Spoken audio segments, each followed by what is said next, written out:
What does it mean to be strong?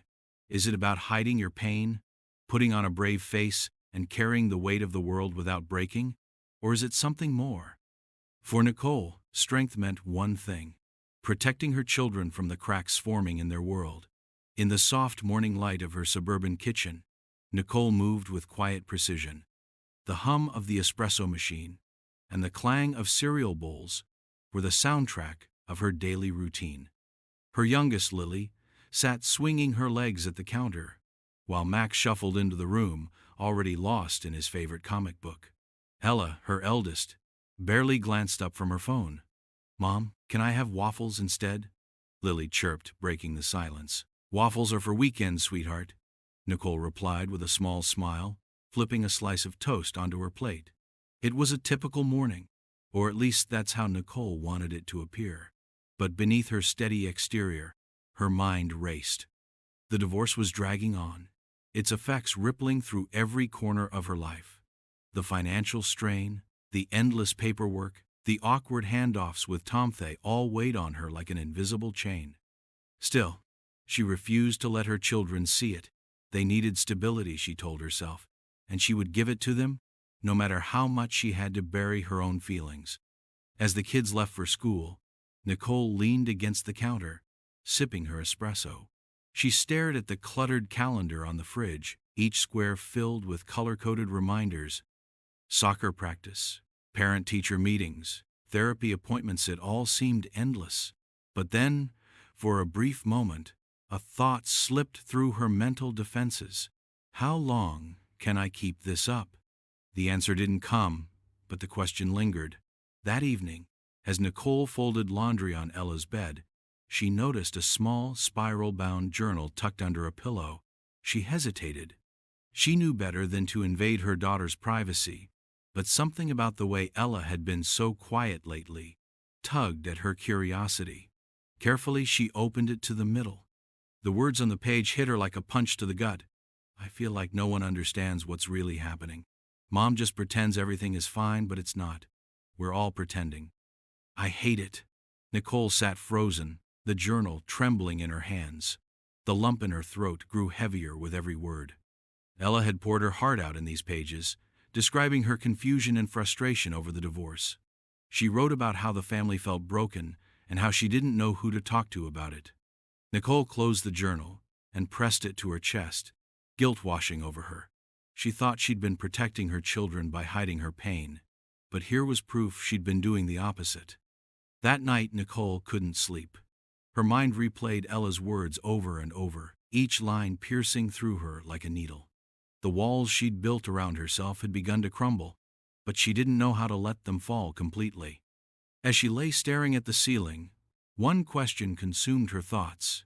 If I can't pretend anymore, what comes next?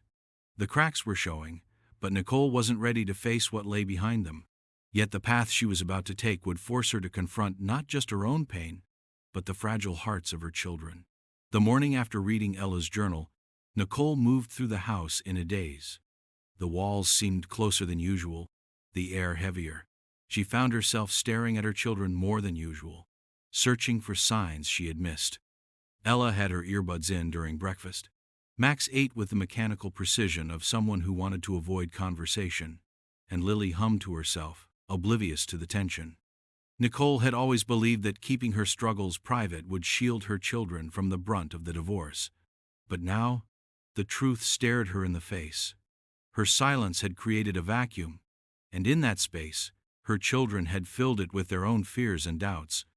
Determined to reconnect, Nicole suggested a family game night that evening.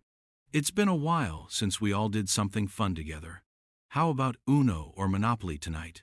she asked, trying to sound upbeat. Ella shrugged without looking up from her phone. "Maybe." Max mumbled something about homework, and Lily clapped her hands excitedly, more interested in the idea of snacks than the games themselves. By the time they gathered in the living room, the atmosphere was awkward. Ella's half-hearted participation quickly turned to annoyance when Lily made up her own rules, and Max's impatience led to a minor argument over whose turn it was. "Why are we even doing this?" Ella snapped, tossing her cards onto the espresso table. "It's not like playing games is going to fix anything. Nicole froze, unsure how to respond. She wanted to defend herself, to explain that she was trying, but the words felt hollow. Ella stormed off to her room. Max slumped back into the couch with a scowl, and Lily's cheerful demeanor faded as she looked between her mom and her siblings. As the night ended in silence, Nicole sat alone, staring at the scattered game pieces on the floor. Her efforts to reconnect had only highlighted how distant they had all become. Nicole knew she couldn't keep fumbling her way through this. The next day, she took a bold step and scheduled a family therapy session. It wasn't an easy decision. Admitting she couldn't handle things on her own felt like a failure. During their first session, the therapist, a calm and composed woman named Dr. Patel, encouraged everyone to share how the divorce had affected them. Nicole expected resistance, especially from Ella. But to her surprise, it was Max who spoke first. "I feel like no one really notices me," Max said, his voice barely above a whisper. "Mom's always busy, Ella's always mad, and Lily, well, she's little, so she doesn't get it. I feel invisible." Nicole's heart broke as she watched her son struggle to express himself. She realized she'd been so focused on keeping everything together that she hadn't seen how her children were falling apart in their own ways. Ella followed, her words sharper but just as vulnerable. "It's like we're all supposed to act normal, but nothing is normal. I don't even know how to talk to you anymore, Mom. You act like everything's fine, but it's not." Even Lily, though too young to articulate her feelings fully, admitted she sometimes cried at night because she missed how things used to be. Nicole sat in silence, absorbing their words. For the first time, she allowed herself to feel the weight of her children's pain alongside her own. Dr. Patel turned to Nicole. "Your kids don't need you to have all the answers, Nicole.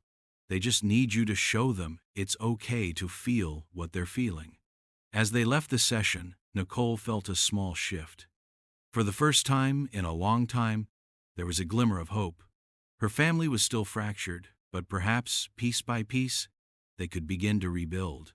The journey ahead wouldn't be easy, but Nicole was beginning to see that the road to healing started with honesty, not just with her children, but with herself. The weeks following their first therapy session brought subtle but noticeable changes in the house. It wasn't a dramatic shift. There were still arguments, slammed doors, and moments of silence, but there was also something new: openness. Nicole began making small efforts to show her children she was listening. When Max mentioned a science project at dinner, she put down her phone and asked questions.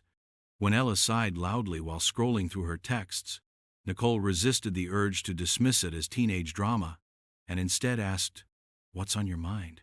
It wasn't always easy. Sometimes, the kids brushed her off or gave clipped responses, but every once in a while they opened up, and those moments were worth everything. One evening, as Nicole folded laundry, Ella wandered into her room. For a moment, Nicole thought she'd just come to borrow clothes, but then Ella sat on the edge of the bed, picking at her nails. "Mom," she began hesitantly, "do you ever get angry about the divorce?" Nicole paused, the question catching her off guard. She sat down beside Ella, the pile of laundry forgotten. "All the time," she admitted softly. "It's hard not to, but I try not to let it control me. Why do you ask?" Ella shrugged, her voice barely audible. I feel so mad at Dad sometimes.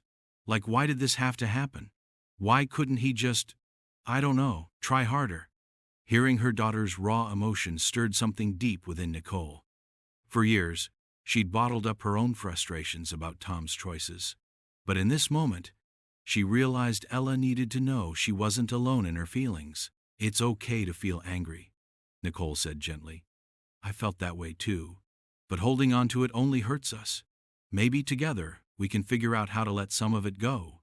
Ella nodded, her expression softening. For the first time in what felt like forever, they hugged an embrace that spoke more than words ever could. As Nicole began to open up more with her children, she noticed something remarkable. They started opening up to each other. One evening, while Nicole was in the kitchen, she overheard a conversation between Max and Ella. "Do you think Mom's okay?" Max asked, his voice low. Ella sighed. "I don't know. She's been different lately. like she's actually trying to talk to us. I kinda like it, Max admitted. It feels less fake. Nicole felt a lump rise in her throat. She didn't want to interrupt, so she quietly stepped back, letting her children connect on their own. Later that night, while tucking Lily into bed, Nicole asked her how she was feeling about everything. I miss when we all lived together, Lily said, her small voice tinged with sadness. But I like how we talk more now. It feels warmer. Warmth. It was such a simple word, but it carried so much meaning. For so long, their home had felt cold, even in its attempts at normalcy. Now, bit by bit, they were finding their way back to each other. But the process wasn't without setbacks. During another therapy session, Tom joined them at Dr. Patel's suggestion. Seeing him again in this vulnerable setting brought a wave of emotions Nicole hadn't anticipated: anger, sadness, and a flicker of something she couldn't quite name. As they navigated the session, tensions rose. Tom apologized for his role in the divorce, but his words felt rehearsed, hollow. Ella rolled her eyes. Max stared at the floor, and Lily clung to Nicole's arm. It's not just about saying sorry, Ella finally burst out. You don't get to say a few words and act like everything's fine now. Nicole wanted to step in, to diffuse the situation, but Dr. Patel gently intervened. Ella, it's okay to express how you feel. That's why we're here. Tom looked stricken, but Nicole could tell he was beginning to understand the depth of the hurt he'd caused. As the session ended, Nicole realized something important. Healing wouldn't happen overnight, and it wouldn't be perfect. But they were making progress, and that was enough for now. The road was still long and uncertain, but for the first time in years, Nicole felt like her family was moving in the right direction. The pieces were still fragile, but they were slowly being put back together. Months passed, and though the scars of the divorce were still visible, they no longer defined the family's every moment. Nicole watched as her children navigated the world with a mix of resilience and vulnerability that made her both proud and protective. Ella had taken up journaling again, but this time, she shared her entries with Nicole. Some were raw and emotional, but others were lighthearted, capturing moments of joy that had begun to creep back into their lives. Max had found a surprising outlet in the school's robotics club. His enthusiasm was contagious, and Nicole made it a point to attend every showcase, cheering loudly from the sidelines.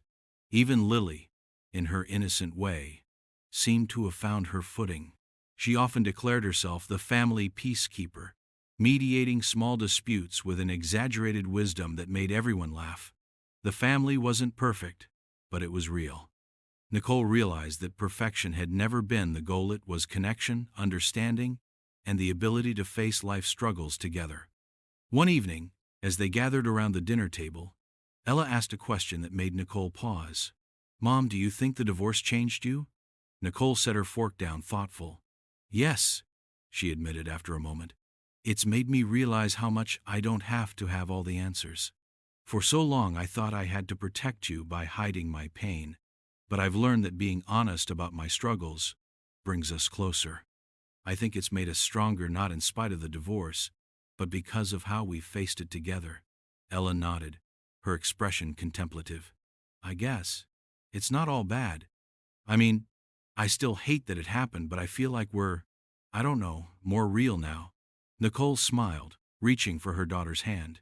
More real sounds like a pretty good place to be. That night, after the kids went to bed, Nicole sat by the window, reflecting on the journey they had taken.